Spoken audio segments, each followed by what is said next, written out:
ଅନୁଭବଙ୍କ ଭାଗ୍ୟରେ କାହିଁକି ଏତେ ଦୁଃଖ ରହିଛି? ଅନୁଭବଙ୍କ ସହ ଘଟିଲା ପୁଣି ଦୁଃଖର ଘଟଣା। ହଁ ଦର୍ଶକ ବନ୍ଧୁ, ବର୍ଷା ପ୍ରିୟଦର୍ଶିନୀଙ୍କ ବିବାଦ ପରଠାରୁ ଆଜି ପର୍ଯ୍ୟନ୍ତ ଦୁଃଖରେ ଅଛନ୍ତି। ବାପା ଚାଲିଗଲା ପରେ ସେ ଭାଙ୍ଗି ପଡ଼ିଥିଲେ।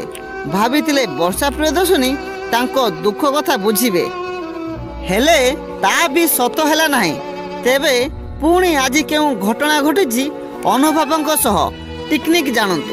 ହଁ ଦର୍ଶକ ବନ୍ଧୁ, ଏତେ ଦିନ ପରେ ଅନୁଭବଙ୍କ ବାପାଙ୍କ ଫଟୋକୁ ଧରି ବାପାଙ୍କୁ ମନେ ପକାଇ କାନ୍ଦୁଛନ୍ତି ଅନୁଭବ।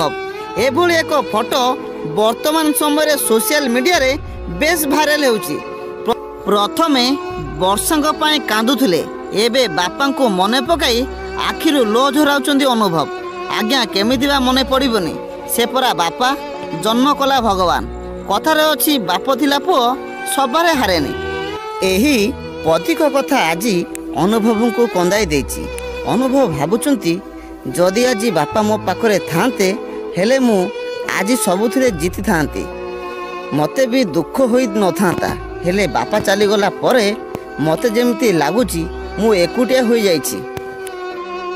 ମୋତେ କାହିଁକି ହାରିଗଲା ପରି ଲାଗୁଛି।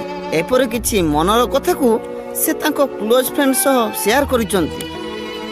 ଅନୁଭବ ତାଙ୍କ ବାପାଙ୍କ ଫଟୋକୁ ଧରି ବହୁତ ମନେ ପକାଉଛନ୍ତି। ଏପଟେ କଥା ଉଠୁଛି ବର୍ଷା ମଧ୍ୟ ତାଙ୍କ ଘରେ ଶାନ୍ତିରେ ନାହାନ୍ତି। ସେ ବି ଅନୁଭବଙ୍କୁ ବହୁତ ଭଲ ପାଉଛନ୍ତି। ସେ ଚାହୁଁଛନ୍ତି ଅନୁଭବଙ୍କୁ ପୁଣି ନେଇ ଆସନ୍ତି କି। ବର୍ଷା ମଧ୍ୟ ଅନୁଭବଙ୍କ ବିନା କାନ୍ଦୁଛନ୍ତି। ବଲିଉଡ୍ ଜଗତରେ ଏହି ସୁପରଷ୍ଟାର ଯୋଡ଼ି ଭବିଷ୍ୟତଟା ଏମିତି ହୋଇଯିବ ବୋଲି କେହି କେବେ ଭାବିନଥିଲେ। ତେବେ ଦର୍ଶକ ବନ୍ଧୁ, ସ୍ୱାମୀ ନଥିଲେ କେତେ ଯେ କଷ୍ଟ ଲାଗେ ତାହା ବର୍ଷା ପ୍ରିୟଦର୍ଶିନୀ ଠିକ୍ ବୁଝି ସାରିଛନ୍ତି। ସେ ଆଉ କଥାକୁ ମନେ ପକାଇ ଆଖିରୁ ଲୁହ ଝରାଉଛନ୍ତି। ହେଲେ ବର୍ତ୍ତମାନ ଯଦି ଭଗବାନ ଚାହିଁବେ ତାହେଲେ ଅସମ୍ଭବ ବି ସମ୍ଭବ ହୋଇଯିବ। ସୂଚନା ଆଜି ପାଇଁ ଏତିକି।